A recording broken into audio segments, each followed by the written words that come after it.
ओम नमः शिवाय। स्वागत है आपका श्री वचन में। हम शुरू कर रहे हैं एक पवित्र श्रृंखला कार्तिक महात्म्य का पाठ और अर्थ, जो पद्म पुराण के कार्तिक महात्म्य खंड से लिया गया है। इस खंड में भगवान विष्णु स्वयं कार्तिक मास का महत्व बताते हैं। एक समय नारद मुनि भगवान विष्णु के दरबार में पहुँचे।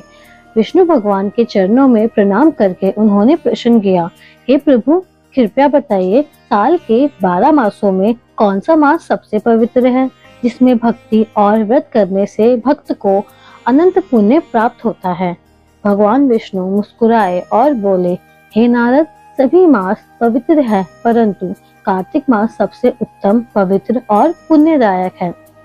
इस मास में जो व्यक्ति एक भी दिया जलाता है या सुबह स्नान करके मुझे या शिव को याद करता है, उसे अनंत पुण्यदायक मिलता है। तो चलिए शुरू करते हैं हम अपना पहला अध्याय। नैमिषारण्य तीर्थ में श्री सूत जी महाराज 88,000 शौनकादिक ऋषियों से बोले, अब मैं आपके सामने कार्तिक महात्म्य की श्रेष्ठ कथा कहता हूँ, जिसे सुनकर मनुष्य सब प्रकार के पापों से छूटकर बैकुंठ को प्राप्त कर लेता है। सूत जी ने कहा, श्री कृष्ण से आज्ञा लेकर नारद जी के चले जाने पर सत्यभामा प्रसन्न होकर श्री कृष्ण से बोली, हे नाथ, मेरा जीवन सफल हो गया। मेरे माता पिता भी धन्य हैं, जो आपकी 16,000 रानियों में मैं अत्यधिक प्यारी हूँ।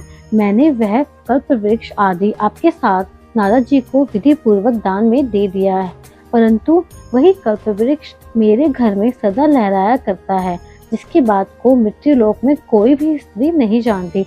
हे स्वामिन, अब मैं आपसे पूछना चाहती हूँ, तो विस्तार पूर्वक कहिए, जिसे सुनकर मैं अपने हित कार्य करूँ, जिसके करने से कल्प पर्यंत भी आप मुझसे विमुख ना हो। सूत जी कहने लगे।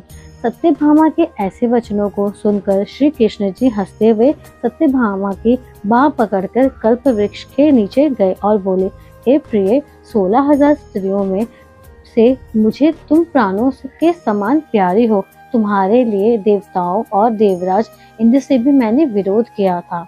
उस महा अद्भुत वार्ता को सुनो। सूत जी बोले, एक दिन श्री कृष्ण भगवान ने सत्यभामा के साथ गरुड़ पर सवार होकर इंद्रलोक में जाकर कल्प वृक्ष मांगा। तब इंद्र के ना देने पर गरुड़ का इंद्र से घोर युद्ध हुआ था। हे प्रिय, जब तुम्हें हर चीज दे सकता हूँ, हर एक कार्य पूरा कर सकता हूँ, तो क्या तुम्हारे आश्चर्यजनक प्रश्न का उत्तर ना दूंगा? यह सुन सत्यभामा बोली, हे प्रभु, पूर्व जन्म में मेरा कैसा स्वभाव था, किसकी पुत्री थी, मैंने कौन से दान, व्रत या तप नहीं किए जिससे मुझे मृत्यु लोक में जन्म लेना पड़ा, और ऐसे कौन से शुभ कर्म किए कि यहाँ आकर आपकी अर्धांगिनी हुई और आप गरुड़ पर सवार होकर मुझे साथ में लिए इंद्र आदि देवताओं के स्थानों में फिरते हो।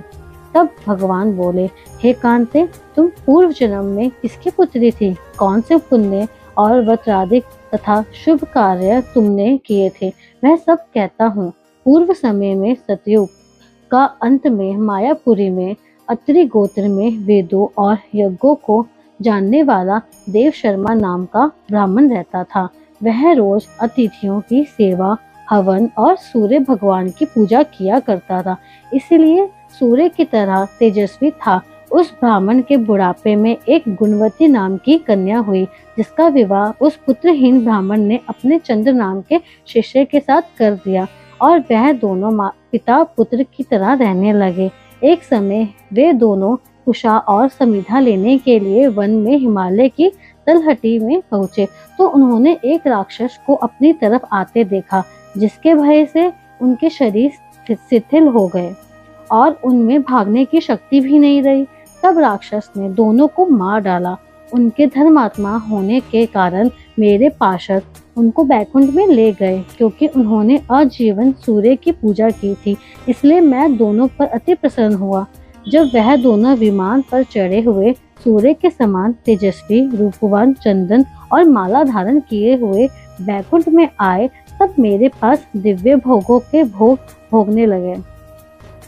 तो भक्तों, आइए इस पवित्र कार्तिक माह में हर दिन एक दीपक जलाएं, तुलसी की पूजा करें और भगवान के नाम का स्मरण करें, क्योंकि जो कार्तिक मास में भक्ति करता है उसके जीवन में दिव्यता उतर आती है। धन्यवाद। आपने सुनी कार्तिक महात्म्य अध्याय 1 की कथा। अगर आपको यह कथा पसंद आई हो तो कृपया लाइक करें, शेयर करें और सब्सक्राइब करें हमारे चैनल श्री वचन को।